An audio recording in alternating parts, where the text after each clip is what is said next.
Even though I didn't watch all of Jeff Shiegel's OTR Central video on how the WWE of the 80s or WWF of the 90s can help the WWE of today, or basically what the WWE of today can learn from the WWE, WWF of the 90s, which is of course why we're holding this belt to kind of represent, you know, what was actually the belt for quite some time over there in the 80s, throughout the late 80s and into the late 90s. But, you know, I can understand what Jeff's probably going to say. I'll have to watch the rest of his video, but, you know, Jeff is right about one thing. One of the things he started out with was interviews. You know, today it's like, you don't even get that anymore. I mean, you might get an interview here and there, but it's not as, how do I say, it's not as intriguing as it used to be. You know, nowadays mostly everybody has a mic and they can do their own interviews or their own promos. And that's not a problem, because some, when given the opportunity, are pretty good. But I can understand why he's talking about the interviews. Where sometimes you'll do a promo and an interview for a local market where you do a house show. Get people hyped up. That's not seen anymore. Sometimes you'll get a pre-taped interview or whatever before a match between heel and face. It's not there anymore. Sometimes you'll get those pre-match interviews even before the match takes place later on. You don't get that anymore. No.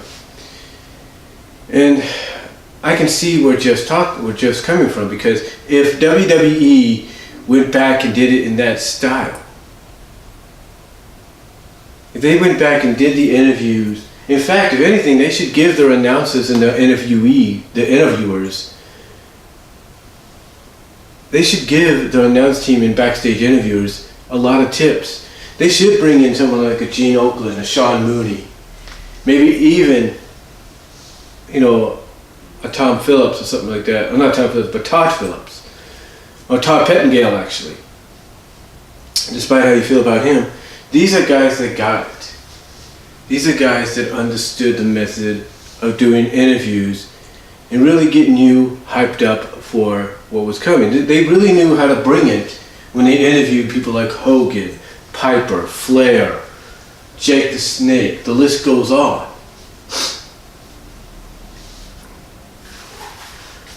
So yeah, in a sense, they need to bring back that interviewing style of the 80s, of the Federation years.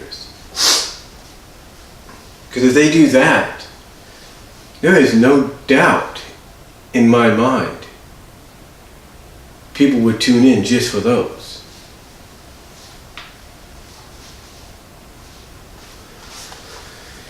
But that's not the only thing. There are a lot of concepts that have been lost in the past 30 years. Something that one of the things that in the late 80s and into the early 90s, and they even tried to bring back a little bit in the mid 90s, but was lost again, was when it came to events like Survivor Series. Survivor Series is one of my favorite pay-per-views. Survivor Series is one of those events that you look forward to. It's one of those events where you want to see all these people on one side. You want to see certain superstars team with other stars because they all have something in common. You want them to team together because they might have, because maybe the members of both teams have a vendetta with each other. Or maybe you want to bring in one mystery guy like they did with The Undertaker in 1990 and use the Survivor Series to show his dominance. To show that this is going to be a force to reckon with now. This is going to be an impact player, to coin the phrase. But they never did, but they don't do that anymore. And, you know, instead, what do you get? Excuse me now. Instead, what do you get? You get Team WWF, Team Raw, Team SmackDown, Team WWE, Team Cena, Team Rated RKO, get Team this, Team that. We get their teams, but they need unique names. And the uniqueness of having names at a Survivor Series, when your main focus should be on the Survivor Series tag matches, is a very, very big deal. So if anything, they should focus on that. They should focus during Survivor Series time on getting team put together that have vendettas with each other. Let me put it to you like this. Okay? In 1989, that's when they started doing the whole name the teams. Everything else was just like, oh, these guys are teaming together because they have something in common, they're all feuding with each other, that's fine. But it was in 1989, 1990, and then later on, in the about 95, something like that, 95, 96, sorry, I thought I heard something there. 95, 96. And even for the main event of 93. And I think that, well, actually it was between 93, the main event of 1993 Survivor Series, most of 1994, and 1995, that you had the concept of teams with names. Yeah. You had teams with names. Team names. The All-Americans versus the Foreign Fanatics. That was the main event.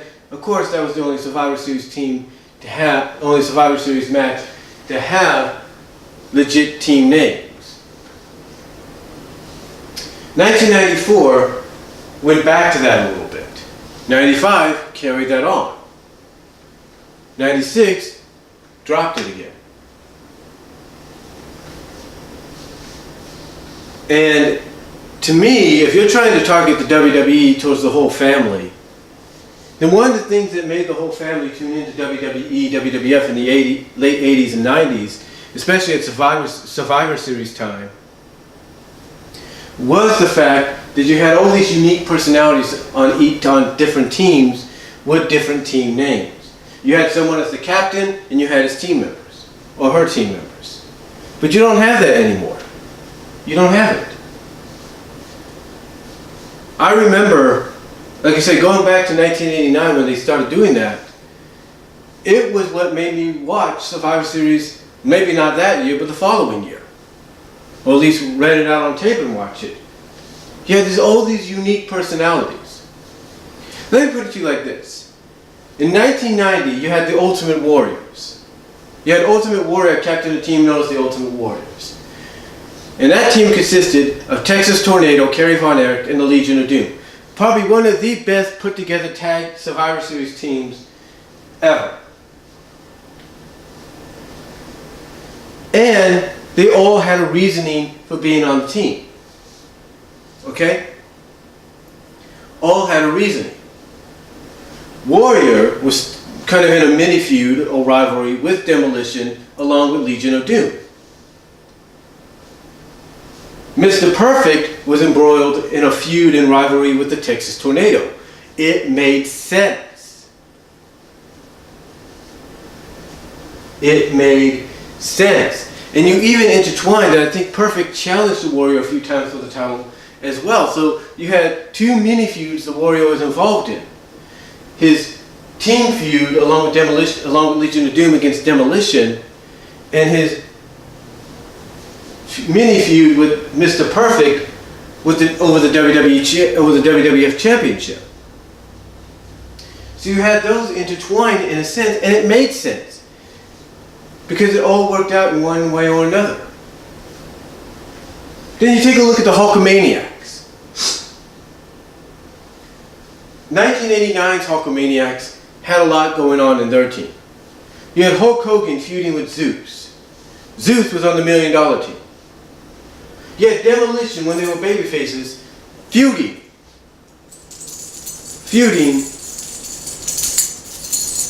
with the Powers of Pain, Warlord, and Barbarian. Yet Jake the Snake feuding with $1 Million Man. All the feuds intertwined into that matchup. The following year, you had the Hulkamaniacs take on the Natural Disasters. You had Hulk Hogan embroiled in his feud with Earthquake. You had Turbo come to his side and thus get embroiled in a feud with Earthquake and Dino Bravo. You had Boss Man in a feud with the Heenan family and Hacksaw by his side. So you had all these feuds intertwined and it made sense and it worked and people paid attention. You had the Dream Team 2 years in a row. They had a reasoning. You had, in '89, you had the Dream, you had Dusty Rhodes against the Big Boss Man. You had little feuds intertwining in that match as well. Tito and Rick Martel. You had the Red Rooster embroiled in a feud as well. I don't know if it was Bad News Brown or what.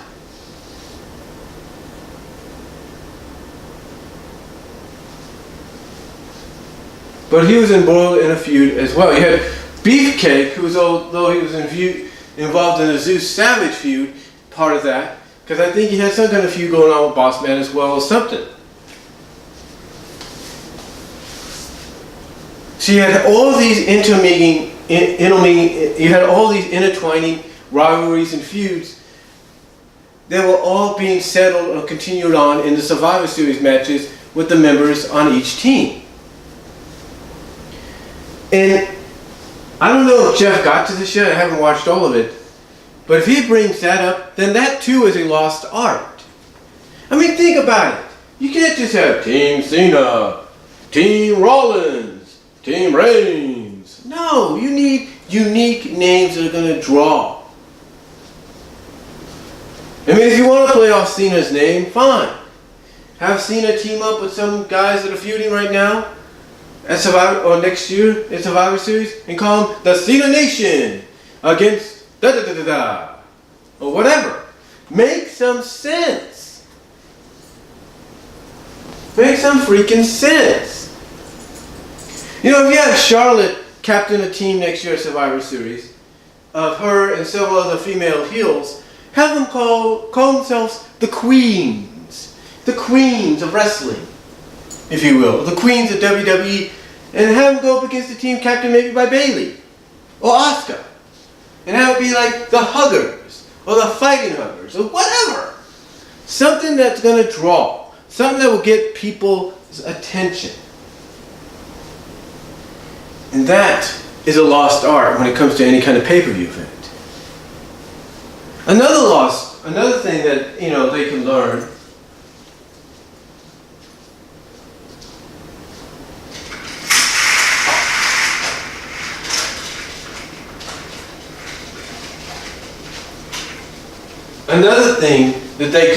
as well is Royal Rumble. When the Royal Rumble comes out nowadays, it's great and everything to see. It's always a unique environment. And yes, entrance music does help out because sometimes you don't know who it's going to be. It could be a surprise entrant. Like AJ Styles this year. When his new theme music came on, nobody knew until they saw up on the screen, I am phenomenal. And that's great and everything to get a good pop. But sometimes the mystery, the intrigue of the Royal Rumble entrant is always good. I think as soon as I think what they should do is incorporate a mixture. And that mixture is, don't play the entrance music until that person comes out. Let them walk out first, let people see who it is, and be like, holy crap, and then let his music play. That way, you get the shock and awe and surprise of this entrant, this person they didn't think they'd see, and then you play their music so they can get established, sorry for the bird there, so that they can get established with the music associated with that person, and they'll know whether or not that's going to be, if that person's going to be a heel or a face. You see, that's what they need to do. They need to maybe mix it up there a little bit. Another thing as well is let the characters develop.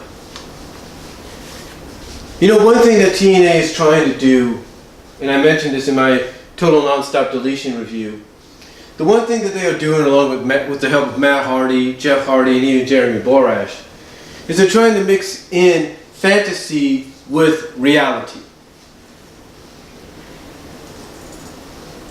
They're trying to mix in fantasy with reality. And what I mean by that is, you look at Lucha Underground and how sometimes the backstage vignettes are filmed as if it's a different show, a different program, a crime drama, if you will. But then you take a look at Total Nonstop Action, TNA, and they're trying to do the same thing, if not more so. They're trying to incorporate matches into that said environment of fantasy. And WWE, yeah, they tried that in the summer with the Wyatts and New Day, and it didn't work. In their eyes, it did work in my eyes, and a lot of people were talking about it. A lot of people were saying it was a ripoff of what was going on in TNA, but you know what? If people are willing to talk about it, and are willing to say it's a ripoff, then why not capitalize on it? Why not do it in your own unique way? Why not focus certain storylines in that environment?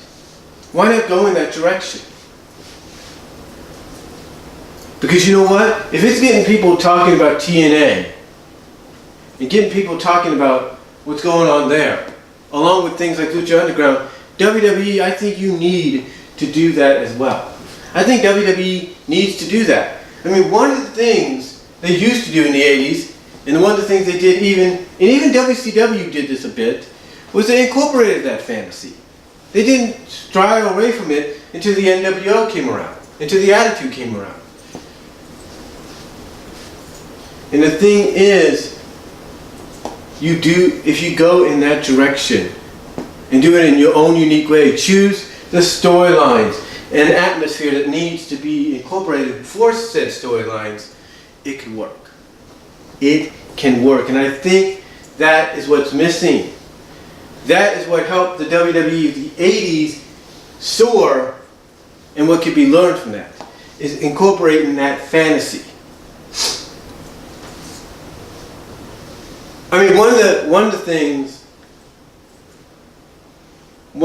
is, you know, they found a way to turn people from face to heel. That's what they did. They found a way to do that. They found a way to turn somebody from face to heel. For example, I was watching Superstars one year in 1991. Never thought I'd see this. But you had a 6-man tag. You had Tugboat with the Bushwhackers against Earthquake and the Nasty Boys. What happens? Tugboat gets tagged in and he turns on the Bushwhackers and joins the Earthquake, and joins Earthquake as the Natural Disasters. But what happens? How do they fix that? How do they make someone that people were used to seeing as a babyface, now as a heel, back into a babyface? Real simple. Storyline is, Jimmy Hart got bought out. The Natural Disasters saw that, you know, he threw them to the side. Nasty Boy saw the same thing. That resulted in them being faces. And it was done in a way that basically played into Ted DiBiase's character of Everybody Has a Price. So it worked. It worked. Even in the mid-80s, when they focused on women's wrestling, they treated it as big as they do now. Maybe they treated it a lot more bigger than they did then, but still, they treated it just as important. I mean, Randy Richter, when she became women's champion, was treated as the Hulk Hogan of the division. She was on the same level. They incorporated Cyndi Lauper to side with her.